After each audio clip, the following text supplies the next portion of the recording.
Very good afternoon. Looking forward to our upcoming meeting at Leopardstown this Thursday evening. First of an 8-race card gets underway at 4:10 with the latest in the auction race series. The Irish European Breeders' Fund auction race series is a winner's race over 6 furlongs. Nelzam Tales and Daisy Piers again reoppose at the finishing first and second respectively in a maiden at Roscommon. 3 weeks ago, I didn't think it was the strongest maiden that day, and for that reason I'm going to take a chance with Joseph O'Brien's Relaxed Artist. Joseph won with a smart 2-year-old on debut at Leopardstown last Thursday, beat a hot pot of Ger Lynes's, and Relaxed Art of course finished 4th in a maiden at Leopardstown on his first run. Drops back to the extended 6th today, and I think Relaxed Artist could be worth taking a chance. Interesting, Jessica Harrington, newcomer down at the bottom. It's snowing. Watch for market support for that. Our second race is the Bellarmine Maiden over again, the extended 6 furlongs. All 12 go to posts. I do think Ger Lynes's Blazing Star will be hard to beat. Drops back in trip for the first time here this afternoon, and on very soft ground at Nason's most recent start. It showed plenty of pace, looked like it had the race won until the furlong pole just ran out of petrol, and I think I can see where connections are coming, dropping back to the extended 6. It's a good draw, quick ground.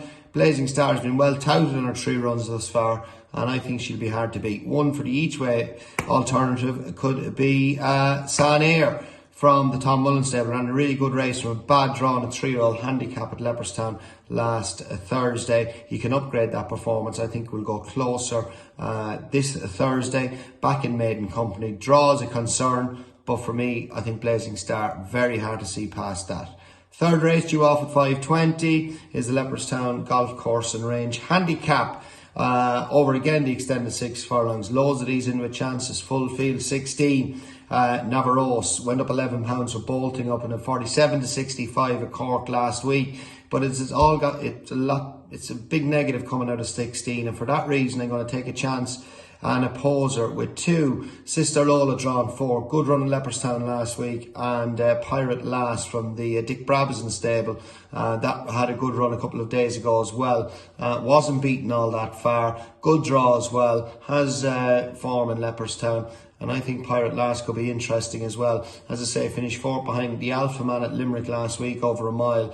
And that's very interesting. As I say, Sister Lola 4th behind Sasfana, not beaten all that far. Neck and ahead at Leopardstown last week.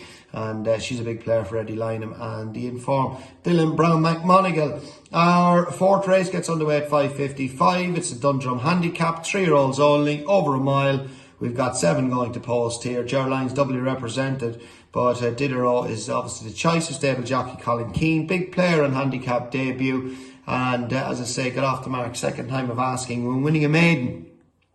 In good style, I thought, over a mile. The third has subsequently come out and won, Powerful Aggie at Sligo.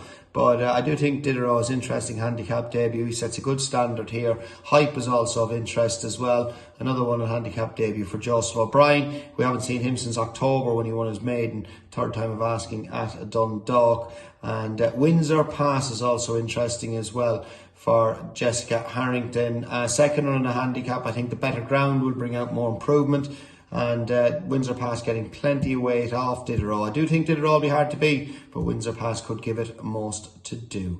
Our 4th race is due off at 6:30. It's the Leopardstown Handicap, a 45-275. Plenty of these in with chances as well, but never seen before. I thought was very unlucky at Leopardstown last week. Had a bad draw, had 1 behind it turning into the straight. Just when Billy Lee is wheeled out to come with a challenge down the outside, he's just had to snatch up. Another stride he would have been up, and never seen before. Lot better draw installed 4 this week. That sets a good standard, and I think with normal progression could be hard to beat for Darren Bunyan and Chris Hayes on board as well.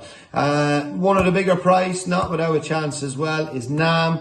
Had a bad draw again last week in Leopardstown, and is now getting down to a mark that can win off again. Drawn 10, obviously not ideal, but a lot better draw than it was last week. That's the each way alternative. Our 7 o'clock is our 6th race of the card. It's the Leopardstown.com median auction maiden. Over a mile and a half, we've got 10 going to post here, and the one that stands out to me was very eye-catching on debut, was the second string of Dermot Wells, was Cazadaria of His Highness the Aga Khans was very green in the run at the Curran. It's one and only start. That's open to a lot more improvement. Doesn't look the strongest of maidens. Joseph O'Brien's newcomer Rock Chan could be interesting as well. If you see support coming from that, sit up, take note. That could be hard to beat if money comes for Declan McDonough's on board. That Joseph O'Brien doubly represented. But I do think Kazakh Daria could be hard to beat for trainer Dermot Wilder, starting to hit top form now. Our penultimate race of the evening is the Sandy Cove Handicap over 1.5 miles, and I do think Lunar Power is going to be hard to beat. I was fancying Lunar Power last week, and I just thought Green has probably just beat him. They went the right good gallop in her finale, the 1.6 mile handicap, and Hookhead just found him one too good. Another bob of the head, and it was up. And I do think Lunar Power will be hard to beat. Interesting one, 24 for Owen Griffin. Blinkers on, Billy Lee on as well. That had a good run on his most recent start. That's the each way alternative.